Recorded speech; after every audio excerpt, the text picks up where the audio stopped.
15 अगस्त की तिथि याद रहती है, उसी प्रकार हमें 16 अगस्त की तिथि को भी याद रखना चाहिए। तो आप पूछेंगे क्यों याद रखना चाहिए? तो ये वो मनहूस तिथि है जिस तिथि को हमारे हजारों हिंदू भाइयों की हत्या मुसलमानों ने की थी। मुस्लिम दंगाइयों ने हजारों हिंदुओं को मारा, हजारों हिंदू माँ बहनों बेटियों के साथ बलात्कार किया। अब बलात्कार ही नहीं किया, उन्हें मारकर उनकी नंगी लाशों को उन जगहों पर टांगा जहां गौ माता की लाशों को काट कर लोग बेचा करते थे। तो ये विभत्स कांड मुसलमानों ने किया। इसलिए इस घटना को भी हमें खासतौर से हिंदुओं को जरूर याद रखना चाहिए और ये जरूर जानना चाहिए कि हमारी स्वतंत्रता के एक साल पहले यानी 15 अगस्त 1947 से ठीक एक साल पहले 16 अगस्त 1946 को हमारे देश में क्या हुआ था। सेकेंड वर्ल्ड वॉर के बाद इंग्लैंड की हालत हो गई थी खराब। उसके पास इतना संसाधन नहीं था, इतना धन नहीं था तो इंग्लैंड से वो भारत आकर संचालन करता यहाँ पर, और आने जाने में इतना खर्च हो जा रहा था कि वो बहुत परेशान था। तो उन लोगों ने विचार किया कि अब जो भारतीयों का हाथ सत्ता सौंप कर वो चले जाए इंग्लैंड, अपना यहाँ के सारे कामकाज वो छोड़कर जाना चाहते थे।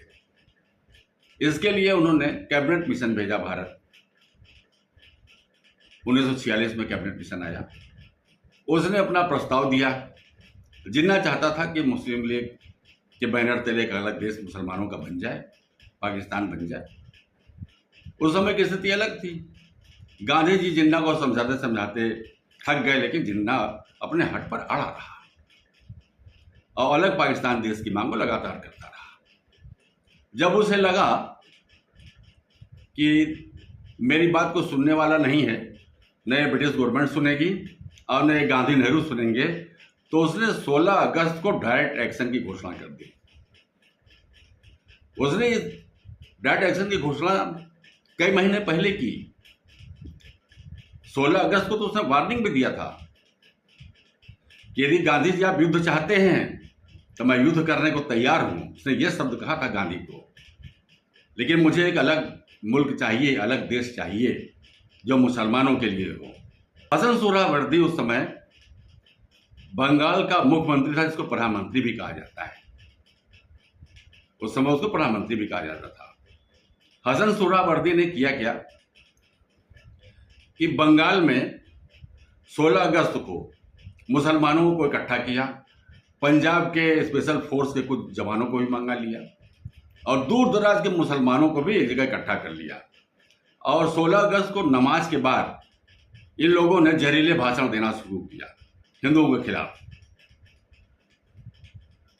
थोड़ी देर बाद ही 16 अगस्त को पत्थरबाजी शुरू हो गई और हिंदुओं को घर से निकालकर मारना शुरू कर दिया गया, कत्लेआम शुरू कर दिया गया। उस 16 अगस्त की तिथि को एक और तिथि के नाम से जाना जाता है, उसे कहते हैं बड़े चाकू वाला दिन, यानी बड़े बड़े चाकू वाला दिन। क्योंकि मुसलमान लोग बड़े बड़े चाकू लेकर आए थे, धारदार चाकू। वो तो खैर हमेशा इस्तेमाल करते हैं, आगे भी इस्तेमाल होगा। ये नहीं कि बस चाकू एक बार इस्तेमाल करके रख दिया उन लोगों ने, वो परमानेंट चाकू उनके पास रहता है। तो बड़े बड़े चाकुओं से उन्होंने हिंदुओं का गला काटना शुरू किया, उनकी हत्या करना शुरू किया। और ये कत्लो गारत, हिंदू औरतों के साथ बलात्कार, उनकी हत्याएं 16 अगस्त से 22 अगस्त तक चालू रही। जब राज्यपाल शासन वहां लगा तब जाकर रोक हुई। अब सोहरावर्दी ने किया क्या साहब?